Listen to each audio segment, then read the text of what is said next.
स्वामिन्निति नामिने नमस्ते सारस्वते देवे गौरवाणी प्रचारिणे निर्विशेष शून्यवादी पाश्चात्य देशतारिणे जय श्री कृष्ण चैतन्य प्रभु नित्यानंद श्री अद्वैता गदाधर श्रीवासादि गौर भक्तवृंदा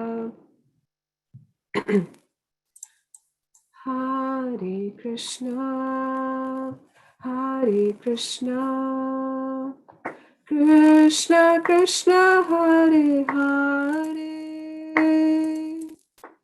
Hare Rama, Hare Rama, Rama Rama, Hare Hare, Hare Krishna. Hare Krishna, Krishna Krishna, Hare Hare, Hare Rama, Hare Rama, Rama Rama, Hare Hare. Hare Krishna, Hare Krishna, Krishna Krishna, Hare Hare, Hare Rama, Hare Rama, Rama Rama, Hare Hare. Hare Krishna, Hare Krishna, Krishna Krishna, Hare Hare, Hare Rama, Hare Rama, Rama Rama, Hare Hare.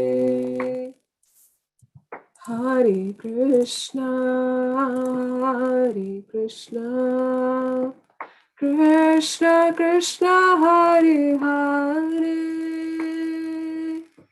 Hare Rama, Hare Rama, Rama Rama, Hare Hare, Hare Krishna, Hare Krishna, Krishna Krishna, Hare Hare, Hare Rama, Hare Rama, Rama Rama, Hare Hare. Hare Krishna, Krishna Krishna, Hare Hare, Hare Rama, Hare Rama, Rama Rama, Hare Hare. Hare Krishna, Krishna Krishna, Hare Hare, Hare Rama, Hare Rama, Rama Rama, Hare Hare. Hare Krishna, Krishna Krishna, Hare Hare, Hare Rama, Hare Rama, Rama Rama, Hare Hare. Hare Krishna, Krishna Krishna, Hare Hare, Hare Rama, Hare Rama, Rama Rama, Hare Hare. Hare Krishna, Hare Krishna, Krishna Krishna, Hare Hare, Hare Rama, Hare Rama, Rama Rama, Hare Hare. Hare Krishna, Krishna, Krishna Krishna, Hare Hare, Hare Rama, Hare Rama, Rama Rama, Hare Hare. Hare Krishna, Hare Krishna, Krishna Krishna, Hare Hare, Hare Rama, Hare Rama, Rama Rama, Hare Hare. Hare Krishna, Hare Krishna, Krishna Krishna, Hare Hare, Hare Rama, Hare Rama, Rama Rama, Hare Hare.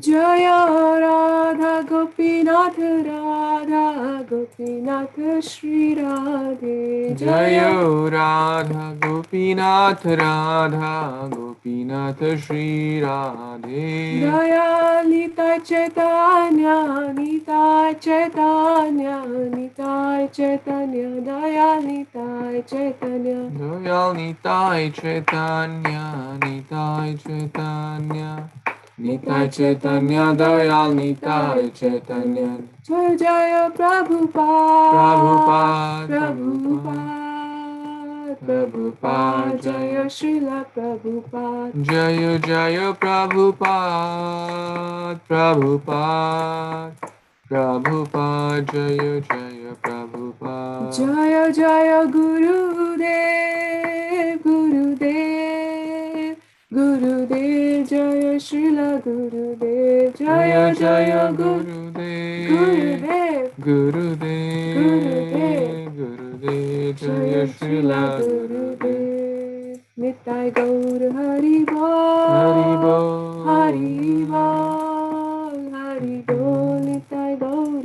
Hari Bol Nitai Gaura Hari Bol, Hari Bol, Hari Bol, Nitai Gaura Hari Bol. Panchakalpatarubhascha kripa sindhubhyo cha patitanam pavanebhyo vaishnavibhyo namo namaha.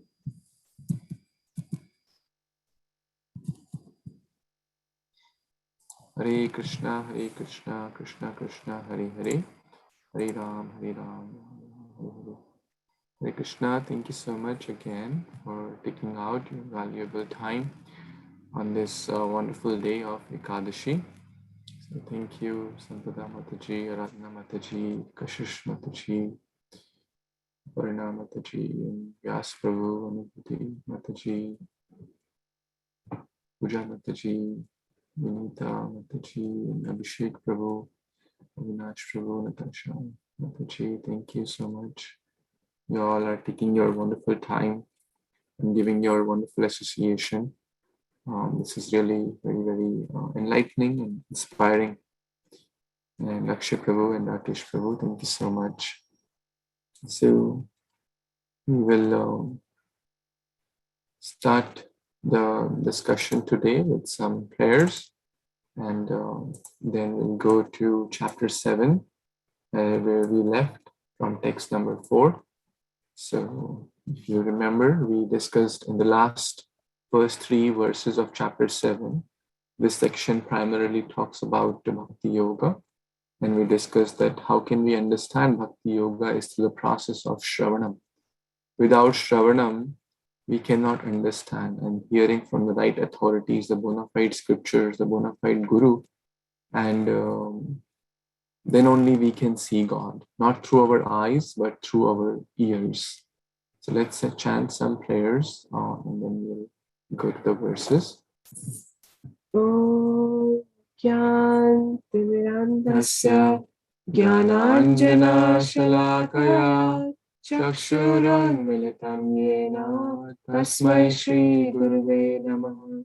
Shri Chaitanya Manobhishtam Sthapitam Yena Bhutale Swayam Rupa Kadamayam Dadati Swapadantikam Vandeham Shri Guru Shri Yatapadakamalam Shri Gurun Vaishnavamscha Shri Rupam Sagrajatam Sagana Raghunathanvitam Tam Sajivam Sadvaitam Savadutam Parijana Sahitam Krishna Chaitanya Devam Shri Radha Krishna Padan Sagana Lalita Shri Vishakhanvitamscha Ye Krishna Karuna Sindhu Dinabandhu Jagatpate Gopisha Gopika Kanta Radha Kanta Namaste Tapta Kanchana Gaurangi Adi Vrindavaneshwari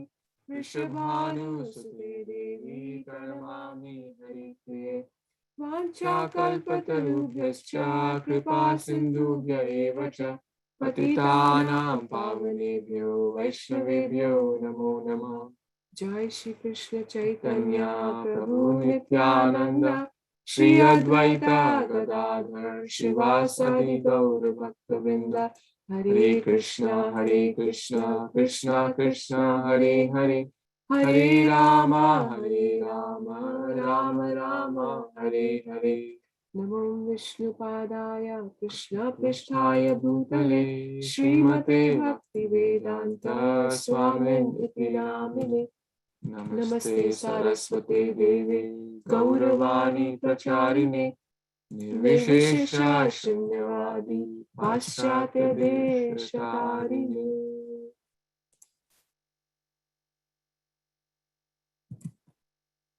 So we'll begin with chapter 7, entitled Knowledge of the Absolute, and from text numbers 4.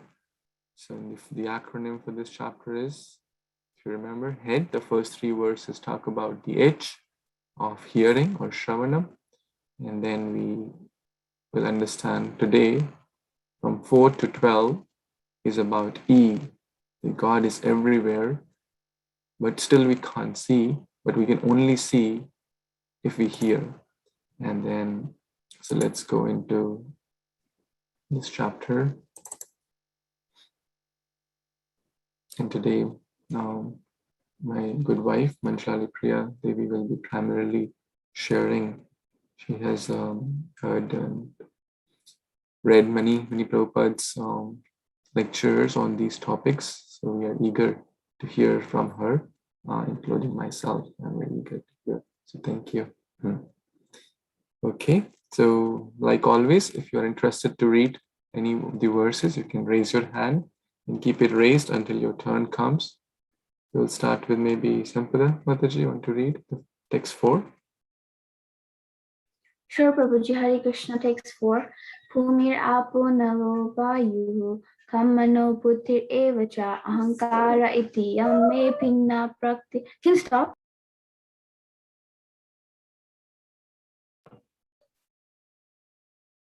Translation: Earth, water, fire, air, ether, mind, intelligence, and false ego. Altogether, these 8 constitute my separated material energies. Hare Krishna, Prabhuji, back to you. Thank you so much for reading. Thank you so much for this opportunity. Can someone read text 5 also? Then we'll discuss together text 4 and 5.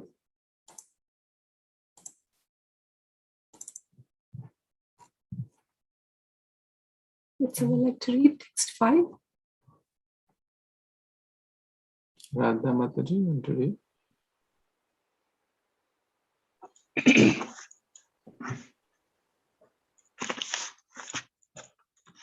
Aparyayam itastva anyayam prakarim viddhi me param jiva bhutam mahabaho yayedam dharati jagat.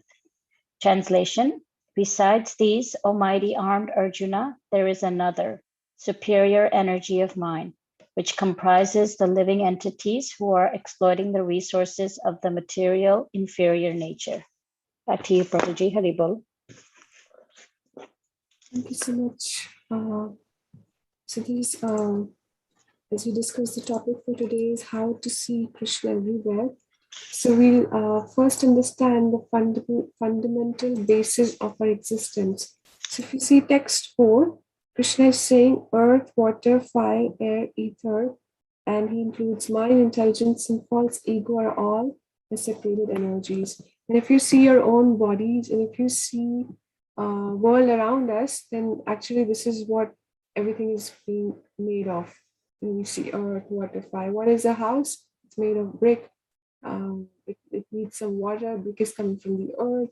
It needs some water. It may need some fire to heat the brick, and then and we exist in the air. We're breathing, and we are hearing so many sounds.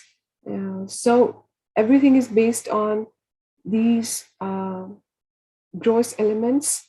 First is earth, water, fire, air, ether. These are gross elements going from the grossest to the subtlest, and they're still gross, but you see, earth, it's solid, we can feel it. And then there is water, which is a little more subtler and not as solid as the earth. And then comes fire, we can feel the heat. So we're able to feel it, see it, and we get burnt. So we are able to touch it to some extent, but it's still a little bit more subtle. And then air is, we can feel it, but we cannot see it. And then sound, we can hear it, but we cannot see it, feel it, all these things. So we see these are gross elements. And then there's subtle elements, mind, intelligence, and false ego. So we're all covered by these different coverings, and they're separating us. These are all material elements. So mind, and then intelligence, and is governed by a false ego. And this is what we are made of eventually. So this is gross body, and this is the understanding of a gross body and a subtle body. Now, if we talk about mind, we say, can you show me your mind? And nobody can show us the mind. What are the symptoms of mind? How do we know we have mind? We are thinking, we are feeling, and we are willing. So these are symptoms of mind. So we know mind exists. Then we are ruling or governing our mind by our intelligence. Our mind may say, well, I want to eat more of this prasad, or more of this foodstuffs or ice creams. But our intelligence says, no, if you eat too much ice cream, then probably you have sore throat. Or it may not, or you may become, you may have unnecessary fat in your body, so you can't eat too much. So the intelligence is ruling the mind like that. And false ego is that I think that I'm this body, I'm this what this earth, water, fire, air, whatever the body is made of, this is me. So this is what the false ego does. So the mind, as we discussed in the previous chapter, in the 6th chapter, that mind is very, very powerful. It's so difficult to control. Arjuna is saying, he's telling Krishna, it's so difficult to control. What should I do? I'd rather control wind. And Krishna is saying that you practice and you detach yourself. So the nature of the mind is to hover over different objects or people for pleasure. But if our intelligence is governed by Krishna consciousness, then we can control our mind. Then it becomes easy. If we dovetail our mind in Krishna service, then it becomes easy to control the mind. And then gradually we'll be able to free ourselves from this false ego, thinking that I'm this body. So Krishna here is telling us that he is the source of all these energies. And what you will interestingly notice in all these verses that we may be able to discuss today is actually Krishna saying aham, or he's saying mai. He's saying that is mine. You see, Krishna is saying constitute my separated energies. So iti yam me. So he's saying iti yam me, my. So Krishna is not impersonal. Krishna is a person. We have to appreciate that. Anybody who knows Sanskrit a little bit, or whoever wants to read a little bit basic Sanskrit, aham means I. And I is what is referred to a person. We do not refer to a thing or something, an object. So Krishna is a person. So you have to appreciate in all these verses, Krishna is telling, I am a person. And there are other philosophers who may try to distort this understanding that Krishna is not a person. He's just a mythical figure standing here speaking some great philosophy. But if Krishna is a mythical person, if Krishna is an ordinary person, why would so many philosophers be interested in reading Bhagavad Gita? Why Bhagavad Gita is celebrated even after so many years? because it is spoken by the Supreme Personality of Godhead. So you have to appreciate Krishna's words here. He's saying aham, me, mai. So again and again, Krishna is telling us that he is a person. So now it is explained that, when Lord Mahavishnu breathes, then the sound is created. The sound is the basis of existence. Sound is the basis of existence. Because of the sound, everything is being created. From sound came ether, and then came air, then came fire, and then came water, followed by earth. So like that, the creation happened. And then we were given this mind, intelligence, and false ego. And we also have to appreciate that this what is animating all these things? What is animating this earth, water, fire, air, ether, mind, intelligence, and false ego is the soul. Once the soul is gone, the body is no longer functioning. We may be perspiring now because the body is living. It's producing something. But as soon as the soul is gone, the body is not producing any perspiration. The body is not growing nails. The body is not growing hair. Nothing is being grown. Everything is like still. Even though this matter, these elements, these 8 elements are there, still, or at least 5 elements are there, and the subtle body goes with the soul, the body is not functioning. So the soul is the basis of existence. The body shows symptoms of growth because of the presence of the soul. And so we understand this principle that the body is being animated. The body, which is made of all these elements, is being animated by the presence of the soul. Prabhupada gives the example of a lemon tree. So if we take a lemon tree, if we take lemon juice, we see there's a lot of citric acid in the tree. But as soon as the tree is dead, will it produce citric acid? Will it produce lemon juice? There will be no lemon juice. If we are dead, will we produce any chemicals from our body? Nothing will be produced. No hormones, no chemicals, no perspiration, nothing. So we have to appreciate that as we are living, these things are being produced. So how can Krishna produce these things? Because Krishna is a supreme, eternal person. And from his body, he's a Virat Purusha, he's a supreme person, very great person. And from his body, all these elements are coming. So we see great oceans. It's compared to it's said that it's the perspiration of the Supreme Lord. And just as we are producing some sweat, some perspiration, it is not creating oceans. But because Krishna is Virat Purusha, he's creating oceans and oceans for us. And so we have to appreciate Krishna's energies. Now, Krishna is also saying here, these are my separated energies. He's not saying these are my energies. He's saying my separated energies. Bhinna. Bhinna means separated. Bhinna Prakriti Ashtada. Ashtada, 8 elements. Bhinna Prakriti. These are my separated energies. Why is he saying my separated energies? Because we cannot perceive Krishna directly through these energies. It's not that we say, oh, this is earth and we can see Krishna. But we have to understand that when Krishna is saying, oh, I am this earth, I am this water, then we can remember Krishna. Because Krishna is saying, these are my separated energies. So you cannot perceive Krishna directly. So Krishna is saying, my separated energies. And then also it's a reflection. It is a chayeva. He's saying that this is also a reflection of the spiritual world. This is not the reality, but similar thing exists in the spiritual world. So we can remember Krishna. Also, we can understand this by another example, that if I am speaking if I'm speaking something and somebody is recording it, then you later hear it. So this is my separated energy. So Krishna is saying this is my separated energy. So the part is left, but we cannot say that tape recorder is a person. No, the voice is there, the energy is there, the person is still away. So that aspect also we have to appreciate, that Krishna is saying that this is my separated energy. So just as we experience heat from the light, or we experience brightness when we are in the light. So the light is the source, the brightness is the energy.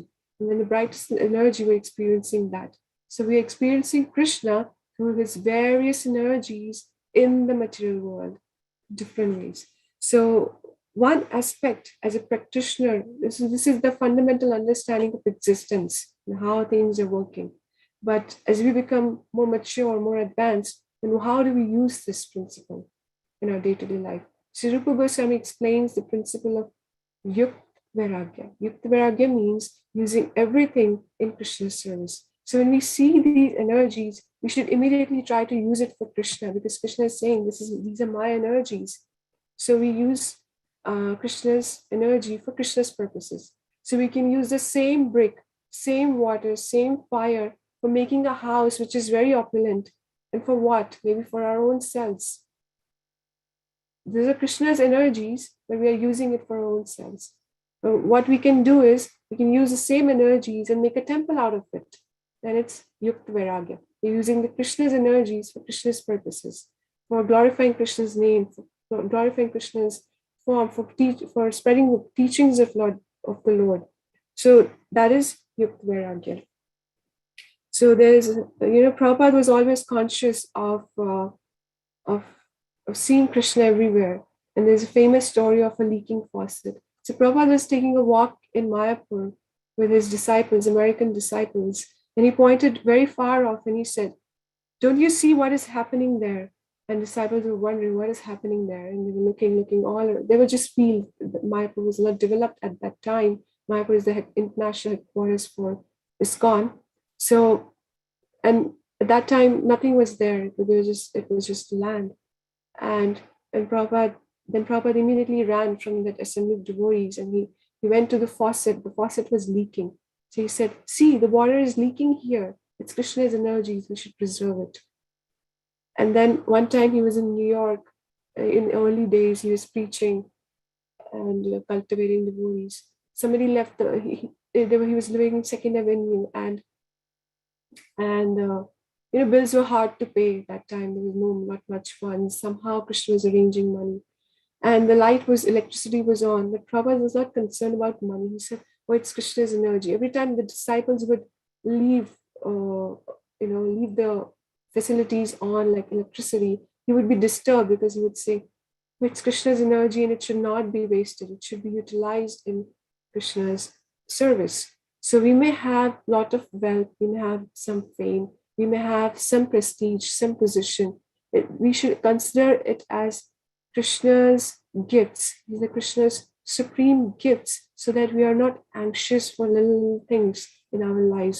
And when they are there with us, we should try to utilize it for Krishna's purposes.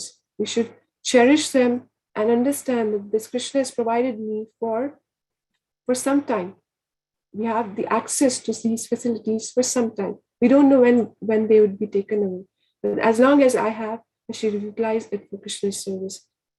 So these are Krishna's special gifts. So understanding that everything belongs to the Lord is very, very important. So this verse is trying to say that we should utilize everything for the purpose of the Lord. We should not try to exploit it. Then we are cheaters, then we are thieves. Because Krishna is saying, these are my energies. He's the proprietor. So we should try to utilize it.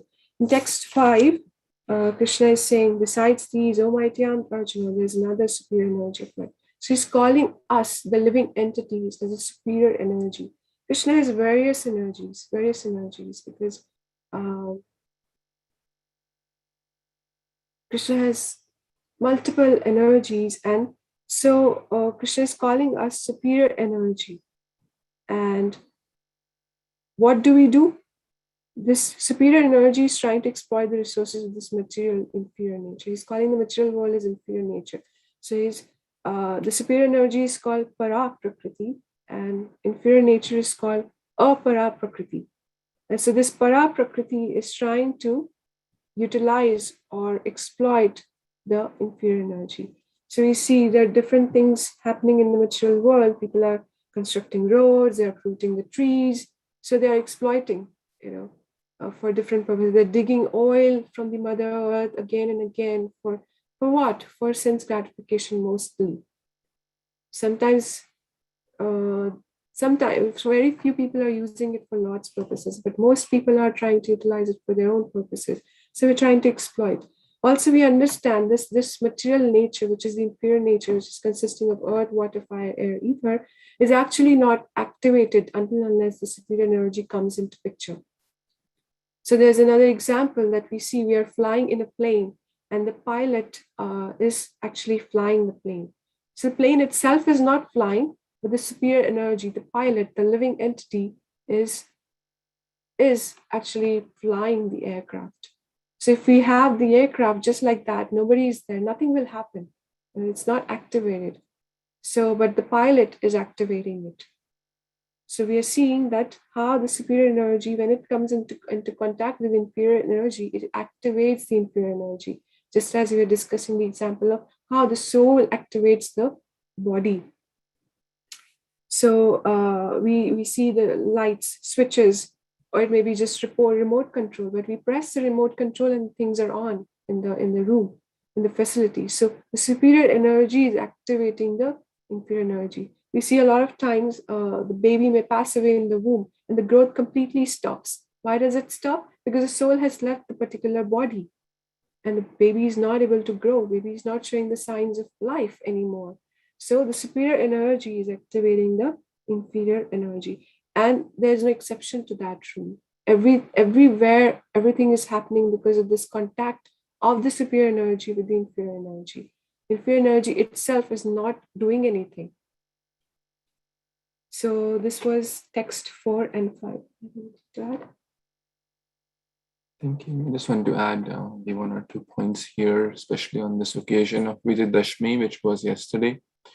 So practically everything we see around is a combination of these 5 elements: earth, water, fire, air, ether. Talking about the mobile phone, it's a combination of these elements. Talking about how we are right now connected through Zoom. So we are using the ether element. It's not that a wire is running from my home to Sampada's home to Natasha Mataji's home and then Kashish Mataji's home. So we're using the ether or the air element as well here. So that's a very good use because we are using this, as Manjali mentioned about Yukta Vairagya, because all this belong to Krishna. And if we misutilize it, like Ravana was trying to get Krishna's energy away from, or Rama's energy, that's of course not separate energy, that's internal energy. But the point is, wanted to get the energy of the Lord without the service of the Lord. Nowadays, many people celebrate Durga Puja, Lakshmi Puja, etc. But they forget the master of Durga Devi. We shared the story of Chandidas also. Forgetting about the master of Durga Devi, forgetting about the master of Lakshmi Devi, they won't be happy to be worshipped away from their master or separated from their master. Rather, we have to try to instill the spirit of Hanuman and Vibhishana, who were trying to bring the energy of the Lord to the Lord, because it belongs. Like Vibhishana was giving the multiple counsels to Ravana that return Sita. And Hanuman was the one who was instrumental to bring Mata Sita close to Sri Ramchandra. So if we use now these days, we have phones, we have internet, we have TV, we have gadget. So many gadgets are there. We can use it away from Krishna, and we can use it in wrong things as well. This will take us away from the energetic. That is Krishna, who is the source of all these energies. And then he won't be happy, we won't be happy, and will basically lead to forgetfulness of the Krishna consciousness. And that's the cause of all the miseries. But when the same things, whether it's a Zoom class or Zoom platform or mobile phone or internet, TV, home, car, anything for that matter, can be used in Krishna service, provided we have the right Shravanam, how to channelize that in the service of the Supreme Lord. So this is about Ravana and Vibhishana. Same thing happened with Duryodhana and Arjuna. Duryodhana wanted the Narayani Sena of the Lord, Krishna, and Arjuna wanted the Supreme Lord. Because where there is Supreme Lord, everything, good will happen. Everything, there will be victory, there will be opulence, there will be morality. So, in a joke in this regard, one time Bill Gates was talking to God. His Grace Shaman Prabhu shared this joke long back about the activation of the elements. So Bill Gates said, well, I can do whatever God can do, right? These days, big people, scientists say, we want to play God. So Bill Gates said, well, I can do anything you can do. I have a big team of expert, intelligent people. So God took some earth element in his hand, some dirt, and blew some air and created life out of it. He's the Supreme Lord, he can do anything. And then Bill Gates said, well, very simple, I can do it. He said, okay, he also took some earth element and then was trying to do something. He said, okay, wait, hold on, get your own earth. So people trying to use the energy of the Lord to play with God, to trick God, but ultimately they just, it's a joke, there's not a, but the lesson is important here, that just short had to share the important, there's 2 points. Anyone has any other comments before we move on to, and if you are in a position to use your video element of your thing to use it so we can see each other, that's very helpful, because unless you are in a spot where you can't share your videos, that's understood, but if you can, that really helps to connect better. So if anyone wants to read next verse, text number 6, please. Ashish Mataji, you want to read?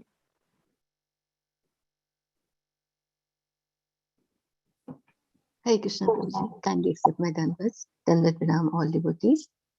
Text number 6. Etadhyonini bhutani sarvani tupadharaya aham pratsanyasya jagatah prabhavah pralayastatha.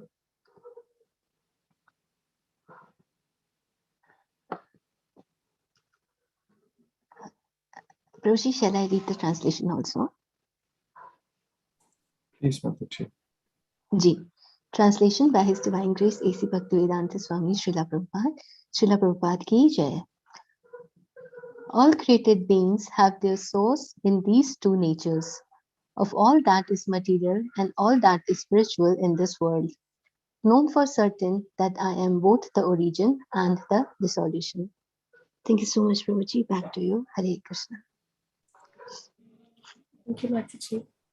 So we're discussing about Paraprakriti and Aparaprakriti, the superior energy, inferior energy, and without spiritual energy, material energy has no power. We discussed different examples. So here Krishna is saying, Aham Krishnasya Jagata Prabhava Pralayat. So he's saying, I'm activating all the things, all the created beings, and all the material and the spiritual energies is being activated by me. And he is also the cause of Prabhava, generation, and then Pralaya, that means dissolution, annihilation. So that, as you'll be reading in the 8th chapter, Krishna will talk about how the world is being created and then how it gets annihilated at the end of Brahma's day. And so this is always going on, constantly going on in that cycle. And we see, even in our own perspective, we see that how a body is created at a certain date. There's a manufacturing date and then expiry date. At a certain point, it's annihilated. The death comes. The body is no more. At that particular soul leaves the body and the body is no more. So we are being created at a certain date and then we have to be annihilated at a certain date. So this is always going on. But Krishna is above all these Prabhava and Pralaya. He's not subjugated to these creations and annihilations. He's the cause of annihilation and creation, which is to be remembered. He's the cause of everything that we see around us. That is what Krishna is trying to explain in all these verses. That whatever we see, whatever has life, whatever has whatever energies or things that we're using in this world is actually coming from the Supreme Lord. So he's the cause of its generation and he is the cause of its annihilation. So we discussed a lot of things before in text 7.4 and 5. So anything that you would like to add? Okay, so one nice acronym to remember this: God, God. He's the generator of everything. He's the operator or maintainer, and he's the destroyer as well. So that's not the highest definition of God, but that's one of the definitions. Of course, we know the highest definition. Krishna doesn't like to be called as generator, operator, destroyer, but these are the foundation. And then we call him as Damodar, which is coming very soon. We call him as Govinda, Gopal, Madhusudana, Rama, Keshava, all these wonderful names. He likes to be addressed more with those names. So the Damodar festival is coming in just a few days from now, from Wednesday onwards. So we'll talk more about that sometime later. But let's move on to the very, very important verse, which is text 7. Yes, Puja Mataji, want to try this? Thank you for joining. We're very grateful for your association.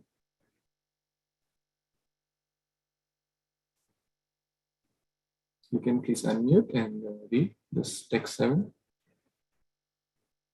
You have to unmute before you read, Mataji. Can you unmute? You have to unmute. Hare Krishna, everyone. I'm reading text 7. Mata partaram nanyat kinchid asti dhananjaya mai sarvam idam protam sutre mani gana iva. Haribo. Yes, you can read the translation as well in this verse. Yes. O conqueror of wealth, there is no truth superior to me. Everything rests upon me as pearls are strung on a thread. Thank you so much for so nicely reading this important verse. Thank you. Thank you so much. So this is, as we were saying, that this is important verse to understand that everything is resting upon the Supreme Lord. He's saying, and Krishna is again saying, Aham, saying, I, everything rests upon me. Mai sarvam midam protam, he's saying, everything is resting upon me. Very important. So again, signifying that he's a person. And we see if in Amazon, there's so many employees, hundreds and hundreds. And it's not that Jeff Bezos would stay in Amazon for like throughout the day or even throughout the week. And he may be sometimes away, but his energies are working. His energies are working in Amazon, employees are working. And each and every employee is cognizant of the fact that this big Amazon office company belongs to Jeff Bezos. Jeff Bezos is not there, but they know, they're conscious. Similarly, we have to be conscious that everything here we see belongs to Krishna.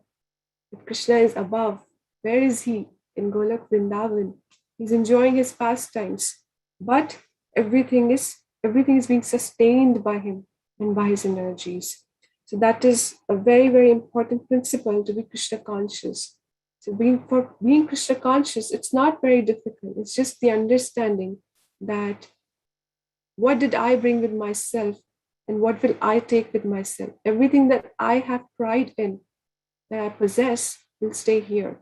So what is mine? Everything belongs to the Lord. And when everything belongs to the Lord, every time we see should remind us of Krishna. And so it's not very difficult to be Krishna conscious.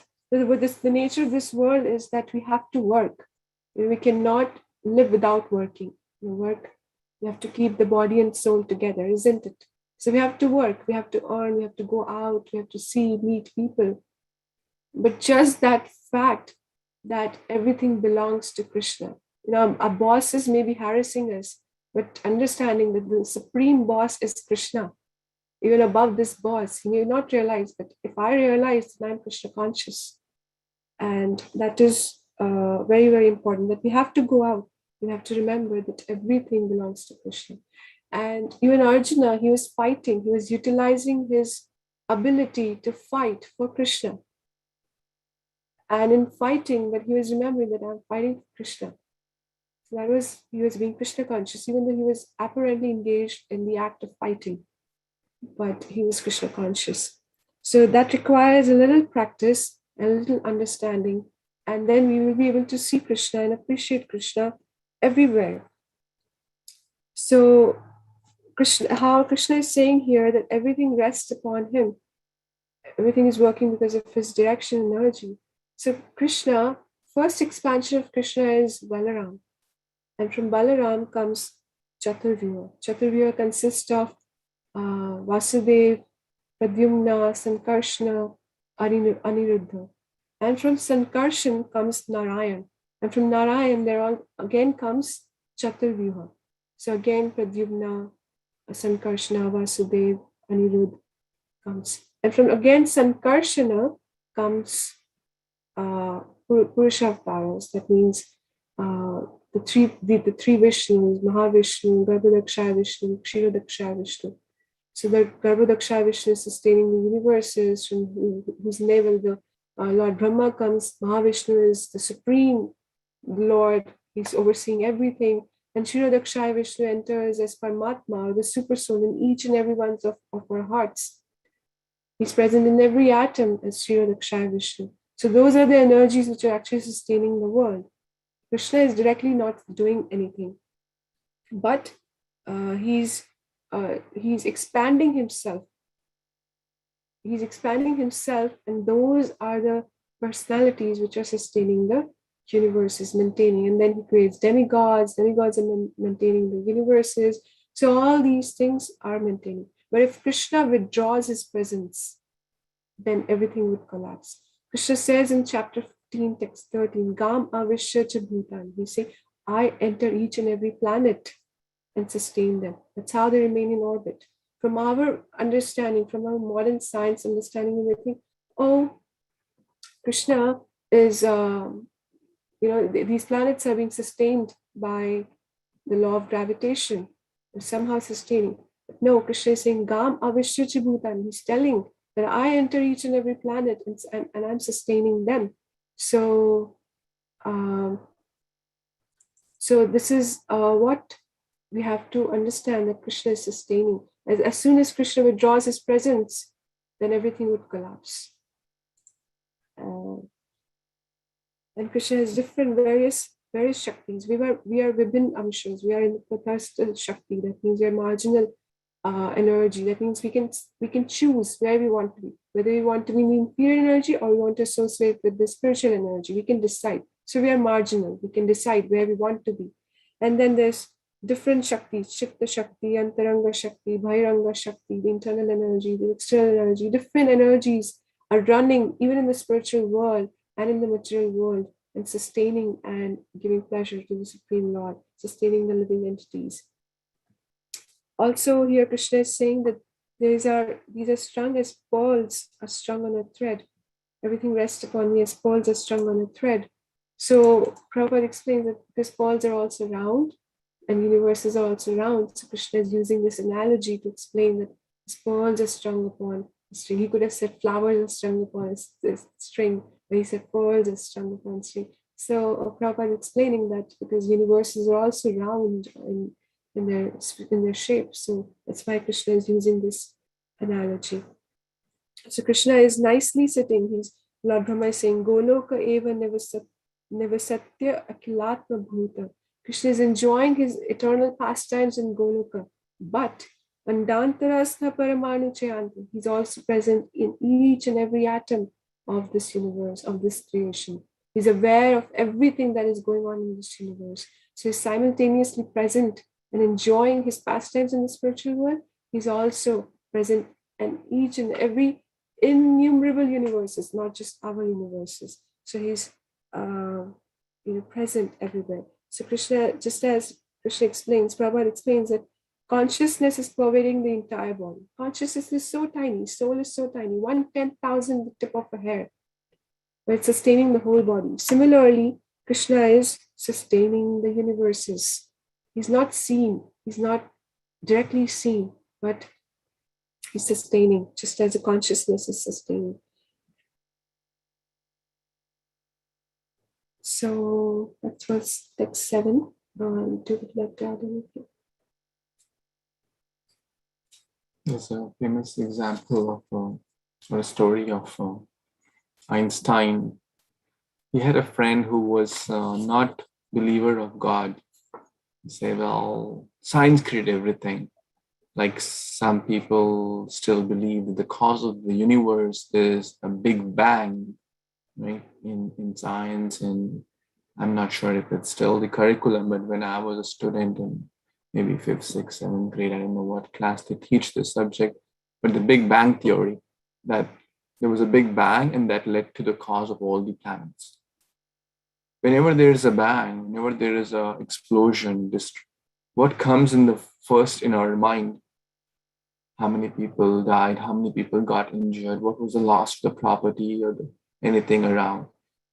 Can we imagine, even in our dreams, there was a big bang and beautiful city was made, a beautiful palace was made, a beautiful car was made, or anything good coming out of a bang?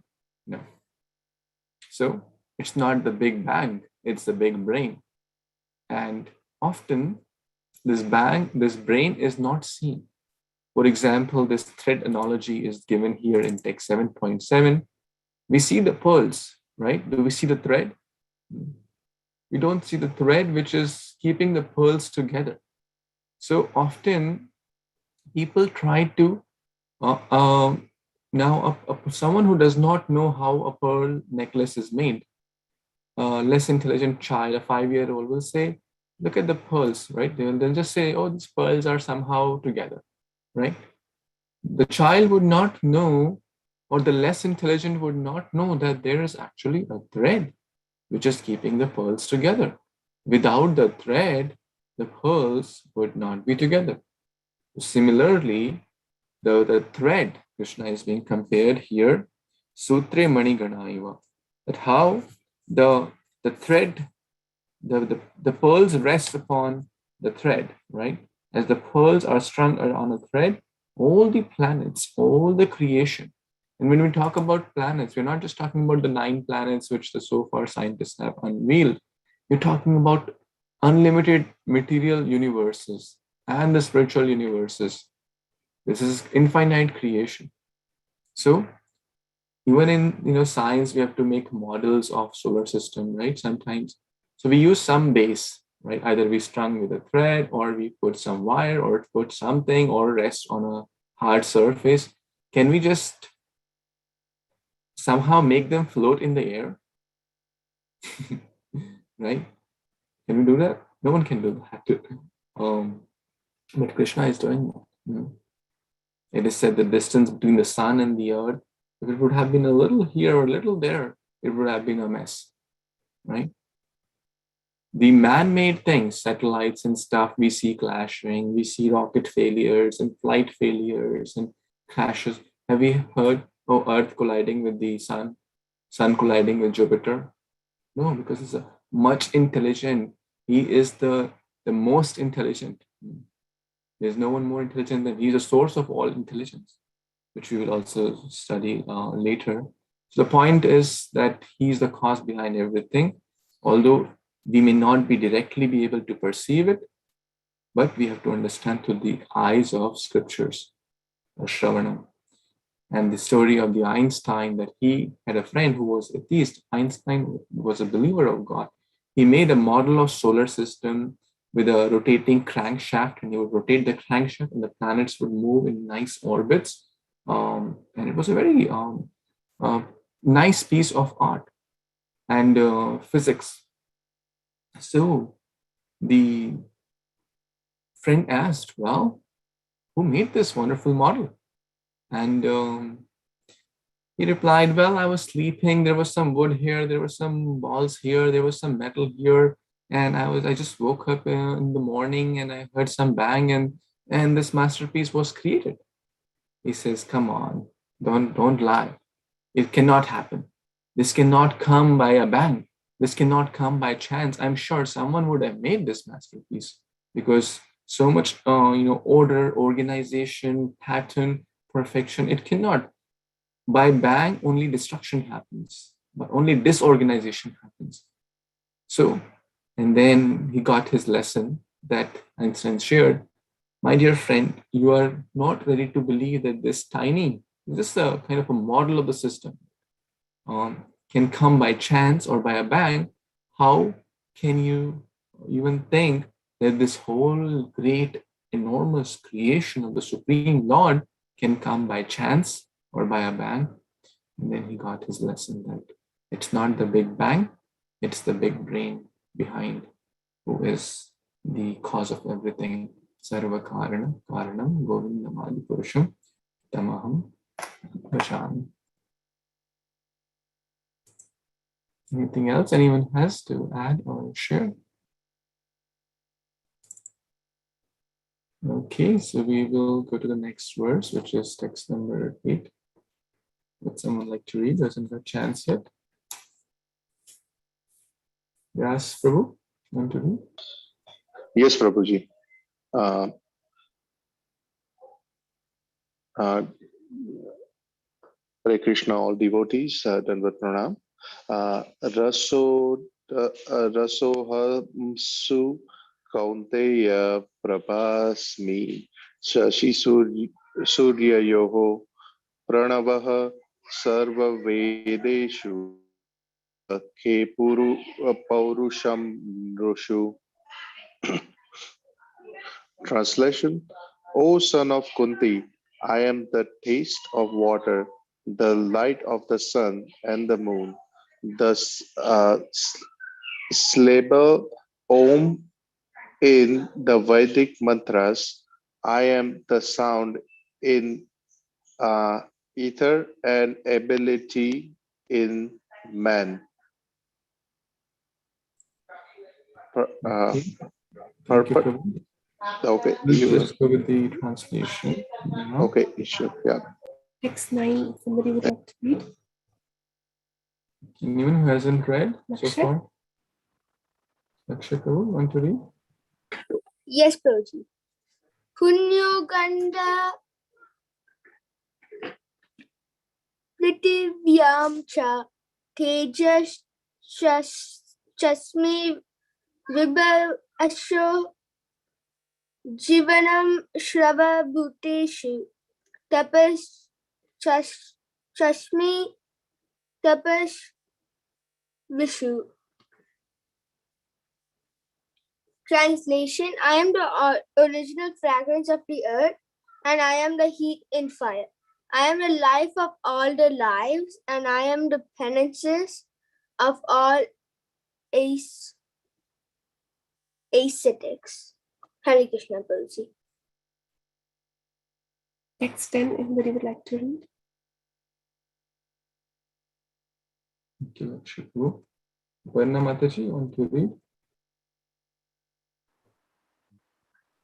Hare Krishna.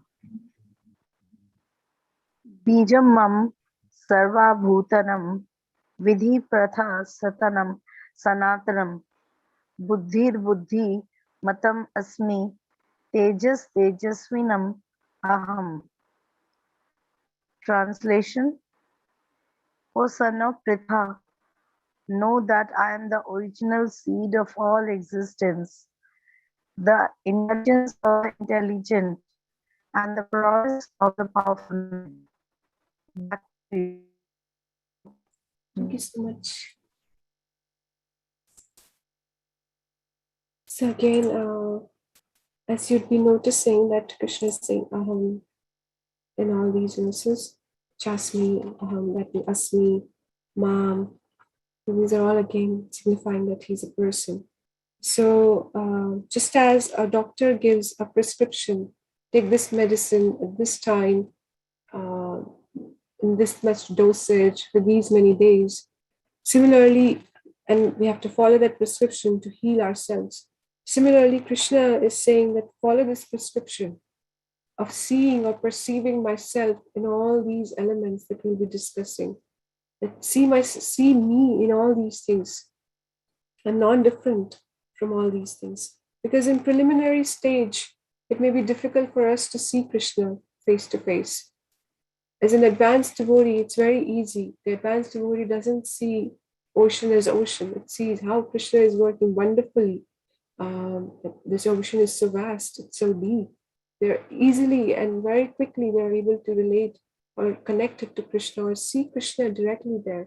But in preliminary stages, we will not be able to appreciate Krishna. So we try to follow this prescription given by the Lord that when you're when you're drinking water, it's the taste is me. That taste is equivalent to me. So we are able to remember Krishna every time that we drink water, every time we come in contact with Krishna's energy, we're able to appreciate Krishna.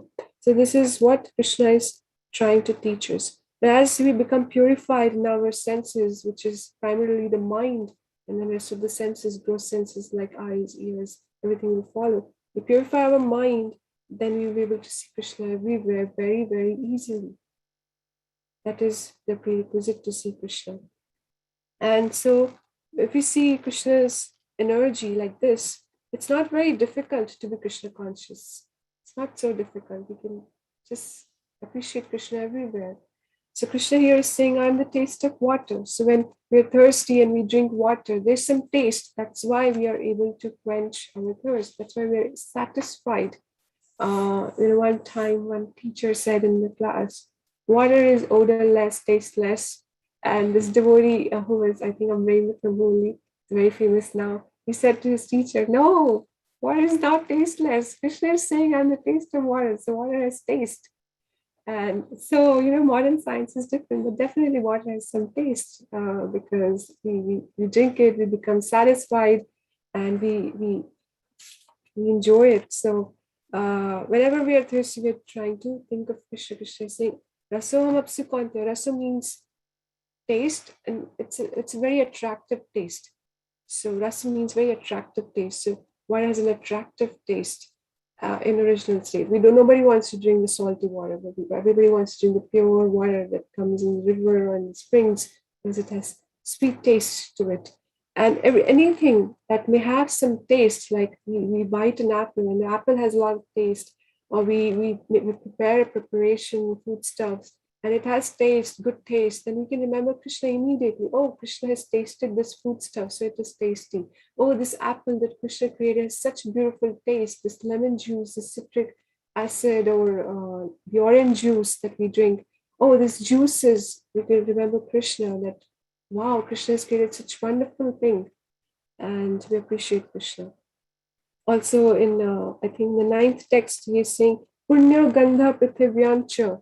So he's saying, I'm the original fragrance of the earth. The earth is a fragrance. As soon as there's rain, the first rain that comes in contact with the earth, there's nice aroma, nice fragrance in the atmosphere, and we appreciate it. And if we see the roses are growing, and so many different flowers are growing, and they're growing into the Mother Earth, and they take fragrance that they are meant to give. They take from the earth and they give fragrance. The rose is giving the fragrance of the rose. The plumerias are giving the fragrance of plumerias. The lotuses are giving the fragrances of lotuses, but they're all taken from the earth. So anything that is grown in the earth also will have its taste. So all the fruits, the vegetables, they all have their taste. We don't have to put too much of masalas or spices to give them taste. They have taste. And Krishna says in the 15th chapter that the moonlight that shines on the vegetables in the night and fruits in the night actually provides taste. And that moonlight is actually not different from Krishna. So again, Krishna is again and again saying that he's pervading everywhere and everything he's sustaining. And so everything that has taste, good taste, attractive taste, everything that has good fragrance, it's all, we can remember Krishna. Krishna has provided this fragrance to the earth, and the earth is providing these fragrances to all the fruits, vegetables, flowers, and different things that we see. That the synthetic fragrance, the chemicals are not so attractive to the heart, but the natural fragrances are so much attractive to the heart. And Krishna is saying, and the light of the sun and the moon. Somewhere in 15th chapter, he would say, the moon and the sun are my eyes. So Krishna is everywhere. As soon as we see the sun, we can remember Krishna. Krishna is saying he's the light of the sun. Krishna is saying the sun and the moon are my eyes. As soon as we see sun and moon, we can remember Krishna. As we go out, walk, and just see the sun and remember Krishna. And what is the light of the sun? Light of the sun is coming from the Brahma Jyoti. Where the Brahma Jyoti is coming from, it's Krishna's bodily effulgence. So it's the indirect perception of Krishna eventually. And it's not different from Krishna. Prabhupada explains in the 15th chapter that when we see the blue color of the sky, why the sky is blue? Why the sky is blue? Because Krishna's body is blue. Krishna's body is blue, so the effulgence is bluish. And since the color of the sky is bluish. So as soon as we see these things, we can remember Krishna immediately. And the syllable Om in the Vedic mantras. So the impersonalists, they're very scared to chant Krishna's personal names because they deny Krishna's personal existence. They think God is not person because they want to be gods. And God is not person, we can be gods. So they don't want to accept the authority. So they don't chant Krishna's personal names like Krishna, Govinda, Damodar, Madhava. They don't want to chant, so they chant Om. But Krishna is saying this Om is also me. So Krishna is everywhere. And I am the sound in ether. So any sound that is generated, any sound is Krishna. But because we forget Krishna, so the sounds which are like Hollywood songs, Bollywood songs, these are not very pleasing to the soul because they're not. We are minusing Krishna from all these things. But when we add Krishna to the sound, it's soothing to the heart. So Krishna is also saying, I'm ability in man. And he says in 10th text, Buddhi Buddhi Matamasmi, intelligence of the intelligent, the prowess of the powerful, Tejas Tejasvi Namaha. So we have to understand whenever we see someone very intelligent, we see someone very strong, or we see someone very skillful, we have to remember Krishna because Krishna is saying, I'm the ability in man. And man doesn't mean just man, but it means a living entity or human beings. So ability. So when we see these things, we have to remember Krishna. And so we have to understand there's no cause for enviousness. There's no cause for being envious of someone that, oh, that person is more intelligent, or that person is more strong, or that person is more skillful than me. If we are being envious, then we are actually being envious of the Supreme Lord, because Krishna is saying, I'm ability in man, I'm the intelligence of the intelligent. So we cannot be envious of anyone, because if we are envious of someone, then we are envious of Krishna. And we have to, and when we see those things, then we have to remember Krishna. Oh, Krishna is so merciful that he has given that intelligence or ability to that particular person. And if that person is being able to utilize it for Krishna's purposes, then that's a success of that ability. If not, then Krishna, it doesn't take a lot for Krishna to withdraw his power. So Prabhupada explains that there was a wrestler in Vrindavan. He was very, very proud of his strength. He was very proud. He used to bicker with everyone. He used to argument. He used to put everyone down. And over the years, at one time he became paralyzed. He had a stroke. He became paralyzed. So the ability to walk, even to walk, is gone. What to speak of wrestle? So it doesn't take a lot for Krishna to withdraw his presence, and then everything is gone. We have become proud of our handwriting or painting. Krishna can withdraw the power from the hand, and we may not have power to do anything. What to speak of painting, which is more skill, requires more skill. So it doesn't take a lot for Krishna to withdraw. And if Krishna has given that to someone or even to us, then we try to utilize it for Krishna's purposes and understand that it's a gift from Krishna and I must utilize it for him. So there's no need for me to become proud, or if I see in someone else, there's no need to become envious of anyone, because it's just Krishna's. It's Krishna's energy. It's Krishna's manifestation. And we are doing everything for Krishna's pleasure. So, we appreciate everyone.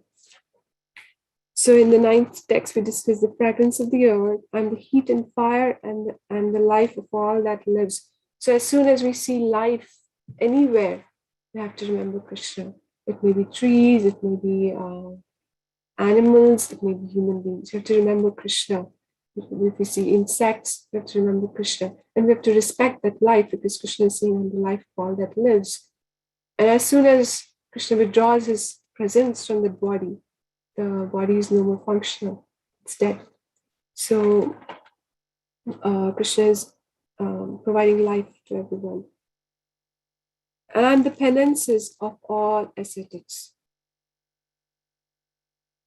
So, when we perform certain austerities, tapas means voluntary acceptance of discomfort for the pleasure of the Lord, for increasing our spiritual understanding. So when we take that, when we undergo a penance or austerity or tapas or tapasya, then we are actually associating with Krishna. Because Krishna is saying, I am the penances of the ascetics. So we are associating with Krishna. So whatever we try to do, if somebody is already sleeping on the floor, that's not an austerity.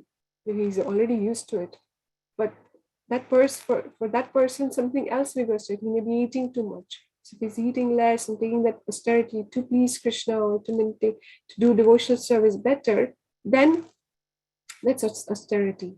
But somebody who is sleeping on the bed, sleeping on the floor is an austerity. So we have to see what is austerity for us. Something may be austerity for someone else, someone may be austerity for something may be other austerity for someone else. So like that, we have to see. So it's voluntary acceptance of some discomfort for spiritual progress. That is tapasya. And Krishna is saying as soon as you do some tapasya, you're just associating with me, it's me. And Krishna is saying, O son of Pritha, know that I'm the original seed of all existences in text 10. So everything that is being generated in this world, again, we have to remember Krishna because he's the seed, he's the original seed, he's the seed-giving father, 14.4, Aham Bija Pradapita. He's the father, he gives the seed. And who is the mother? Material nature. She receives the seed and she gives us these particular bodies or different chemical elements to trees, and insects and animals are being sustained. So we have to see Krishna. There's a very wonderful point in the purport of text 8. Just read it. It's towards the end. So you see, the jurisdiction of Krishna consciousness extends everywhere. And one who knows Krishna consciousness is blessed. Those who do not know Krishna are in illusion. And so knowledge of Krishna is liberation, and ignorance of him is bondage.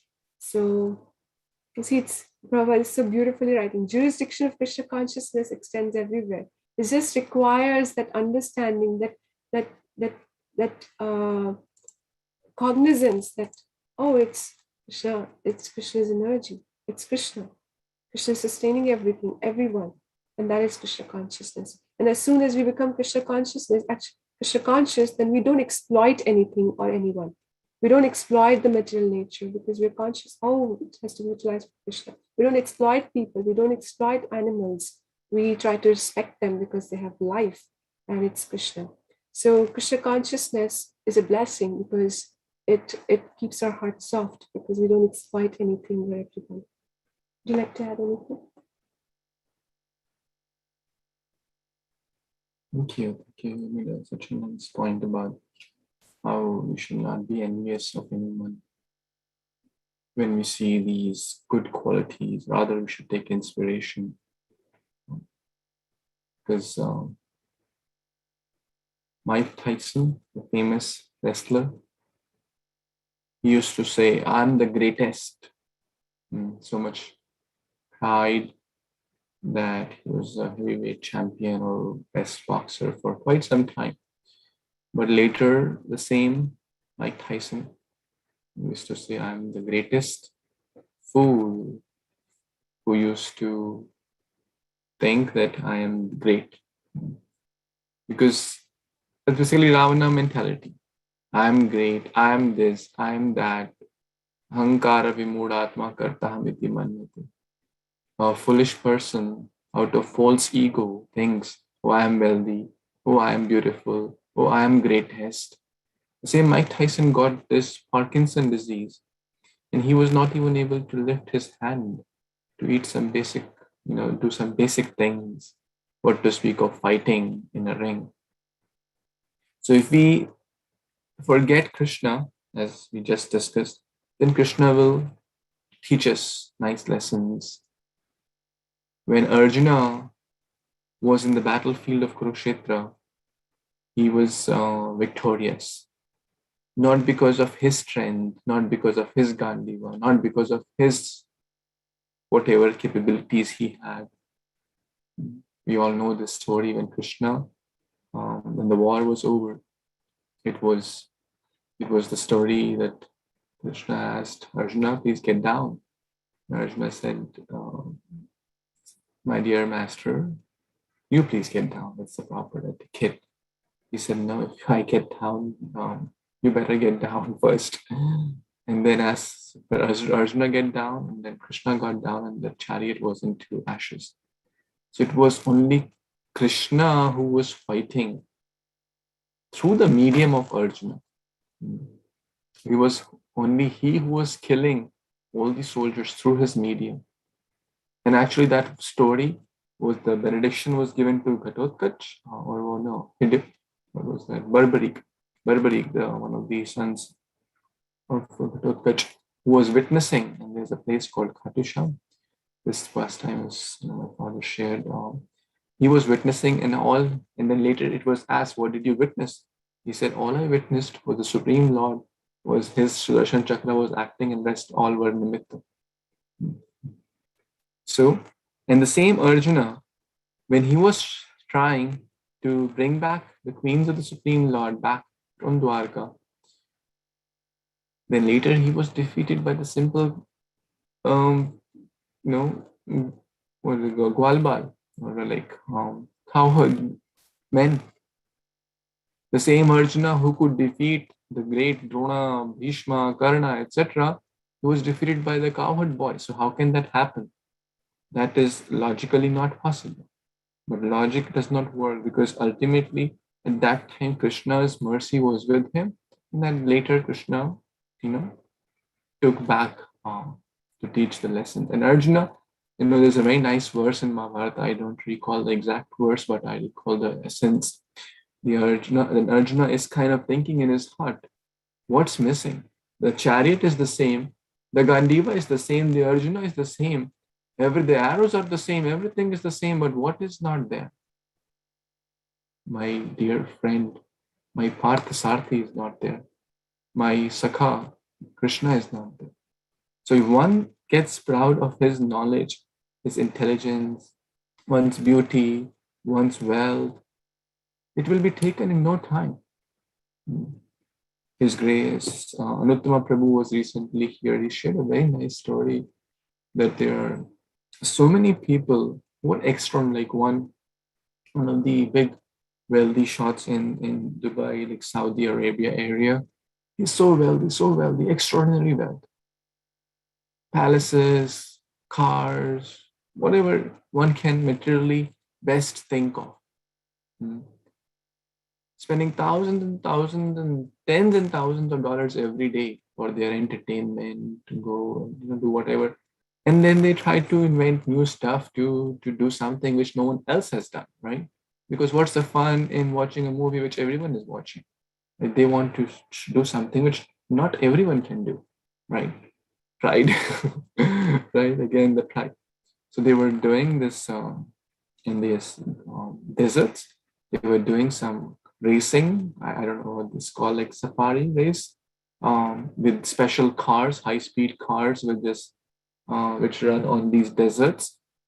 And then he was doing that, and it there was an accident, and the car flipped over, and the end.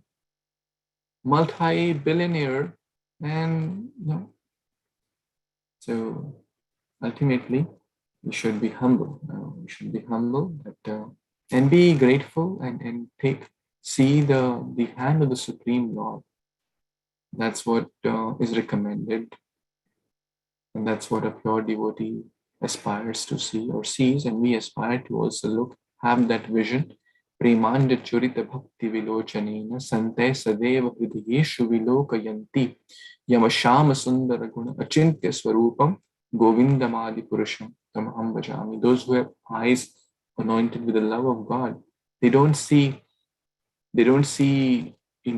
material things or good or bad, or they try to see the hand of God, like Yudhishthira, even in the worst person, trying to see the good, trying to see the hand of God in everyone, trying to see the intelligence of trying to see, what can I learn from that person?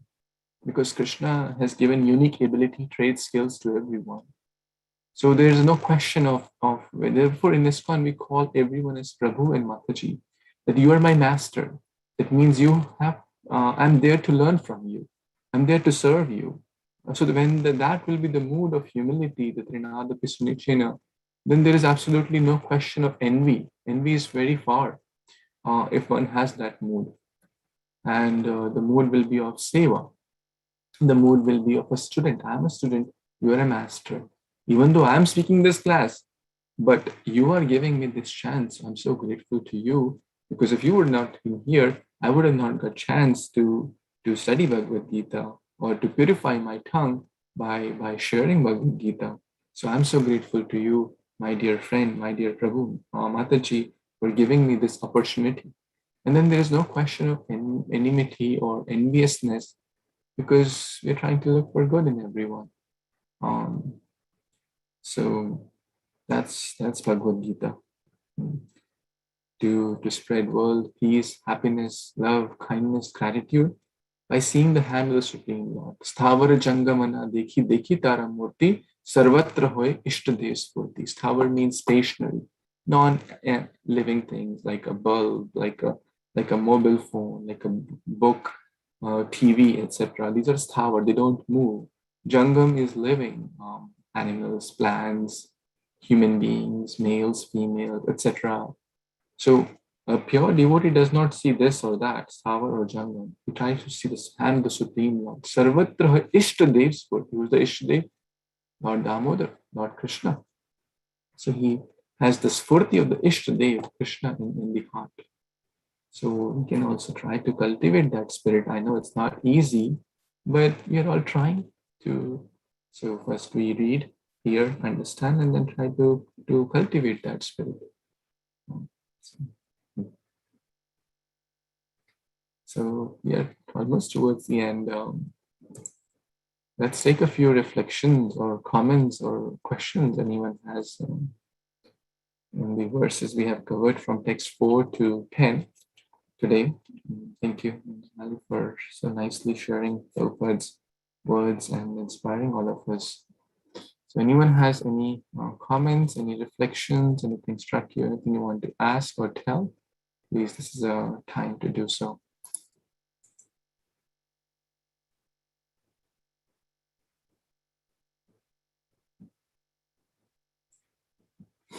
Still awake?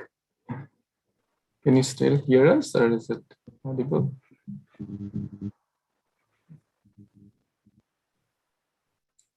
Hare Krishna, Prabhuji, we can hear. Thank you. Thank you, Prabhu. Anyone wants to share any reflection? Reflection means something really struck you, you liked, that inspired you, or you remembered something in this connection. So, or Hare Krishna, Prabhuji. So, really, I would like to comment on this, that people who believe in Big Bang Theory, they really need to listen to this, because the way you explained it really makes sense. Like how the universe is created, there has to be an intervention of some higher energy. It cannot be done by Big Bang. So I really like that point, and I understood. Okay, that makes sense, definitely. Thank you, Prabhuji. Hare Krishna. For those who believe in Big Bang, one devotee was telling, okay, to make your house, get the wood, get the metal, get some aluminum, get some glass, get some cement bags, get some whatever water, get some, paper, paint also, put paint. put everything in a big mountain and put a bomb in there and let the bomb go and your house will be built. Anyone wants to sign a contract for building that home? A builder is building home like this. Who all will sign up a contract for this?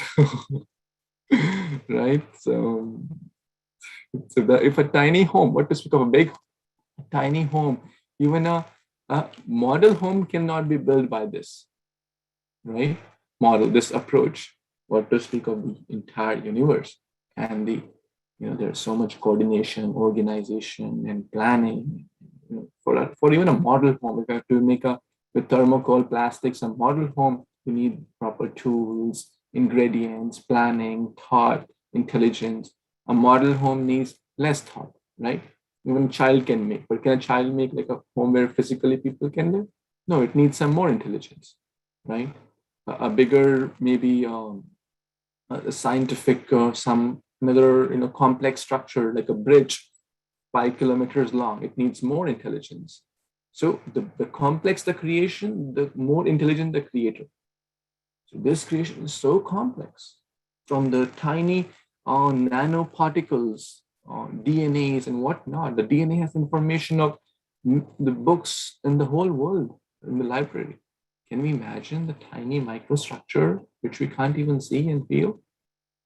And what to speak of the giant planets and so thank you for sharing that point. Anyone else has anything else to add or connect? Quick question, Prabhuji. Where does the word God come from? The word God comes from God. Everything comes from God. I appreciated the definition that you gave for God: generator, operator, destroyer. Makes perfect sense. However, I've always wondered where the word God comes from.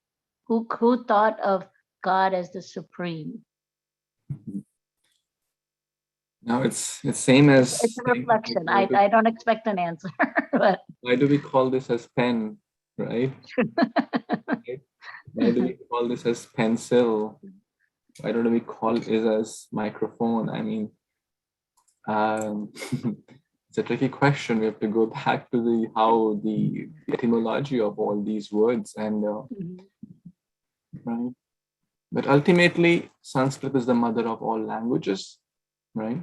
So all the words directly, indirectly are coming from Sanskrit. And all these words come from sound. So sound comes, as Manjulali explained so nicely, it comes from the Supreme Lord. So it is absolutely correct to say that everything is coming, because everything means everything. Sarva Karana Karanam. So all these words indirectly are also coming from the Supreme Lord, because there cannot be anything which we can say that God is not linked to it. Akbar Birbal story, all like that, right? Akbar said, one time Birbal said to Akbar, Akbar, you are greater than God. You are even greater than God. Wow. Looks like, yeah, I'm really great because I have so much this. I'm really great in this. But then Akbar said, well, can you explain why you're saying so? Birbal said, well, you can kick out someone from your kingdom, right? You can kick out someone from your kingdom, but God cannot do that because everything belongs to him, right? God cannot kick out anyone from his kingdom because everything is his. Sabhumi Gopal, everything is his, animate or inanimate. So just a small story which got linked with this, has this question of yours. You want to add anything to this? Interesting question. Thank you. Anyone else has any other comments or additions? Want to add? Yeah, let's go. Just concluding words. So somebody brought this point up to Prabhupada that we also have made these big skyscrapers, we made these palaces, we made these different, maybe amusement parks or whatever. So we are also intelligent. Why are you glorifying God for his intelligence? So Prabhupada said, yes, we have creative power. We have intelligence because we are part and parcel of the Supreme Lord, and He's a supreme intelligent. So qualitatively, there is no difference. We have to see the quantitatively. We may create some buildings, some houses, some amusement parks, but God has created innumerable universes, and He's maintaining them, and He's cognizant, and there are no failures. Our buildings may fail, our amusement parks may fail, but so God is like supremely intelligent. And he is saying that, we glorify the intelligence of Sir Isaac Newton, Einstein, and so many different scientists. But as soon as the soul is gone, finished. Sir Isaac Newton is gone. The intelligence is gone. Everything is gone. So we have to understand that eventually everything is resting upon the Supreme Lord. And so earlier days, scientists were not actually atheists. These days, scientists are atheists and they decry the existence of God. But initially, as we were discussing about Einstein's examples, they were all very spiritual, and we saw and appreciated God's hand in everything that was created. That was one aspect. And we were discussing about the subtle body. So we're made of the gross body and the subtle body. We see there, we have so many subtle elements. In the gross sense, we see today's modern medical science, we pick up things when they're actually seen with our tools and equipments. But the ancient medical practices of acupuncture, Ayurveda, these are all ancient medicines, and they work on the subtle body principle. That's why they pick up things before they actually manifest in the gross sense. So that's also one aspect, that we are actually consisting of gross and the subtle body. So we pick up the subtle differences in our body, then the gross manifestations will not take place, and so diseases will not be seen. But because we are more relying on the modern tools, and they have limitations because they're created by us. These ancient medicines are there in the scriptures. And when we read the scriptures, because Krishna has created us, He knows our bodies best. So we are actually consisting of both gross and subtle body, and it will be futile if we just deal with the gross body. We have to deal with the subtle body. And we see how mind is so powerful. It's subtle, but it causes depression, anxieties, and different psychiatric problems today. It's so powerful. It's so powerful, but it's subtle, and it takes time. So we'll just conclude with one statement, which is very, very important, and reflect on that, is this material world, we're reading about so much about energies today. So is this material world spiritual or material? Is this world spiritual or material? The answer is, it is spiritual in one sense, because it is all Krishna's energy. Why are we calling it material world? It's because of the forgetfulness of Krishna. As soon as everyone would remember Krishna, and as soon as everyone would understand that God is the ultimate proprietor, it will become a spiritual world. Nothing will be remaining material. So material means forgetfulness of Krishna, and spiritual means remembrance of Krishna. As soon as we remember Krishna, it is spiritual. So that's the concluding words before anybody has anything to add or reflect upon. Okay, so I think we'll pause here. We'll take a few minutes over time. So thank you so much for your kind association. And wish you happy Ekadashi. Thank you again for joining and always inspiring us by your example, by your wonderful reading, hearing, and giving your kind association. Thank you so much. Bhagavad Gita, Upanishad ki, Jai Shri Prabhupada ki, Jai Samaveta Gaurav ki, Jai. Vanchakalpatarubhascha kripasindhubheva cha patitanam pavanebhyo vaishnavibhyo. Thank you. Haribol.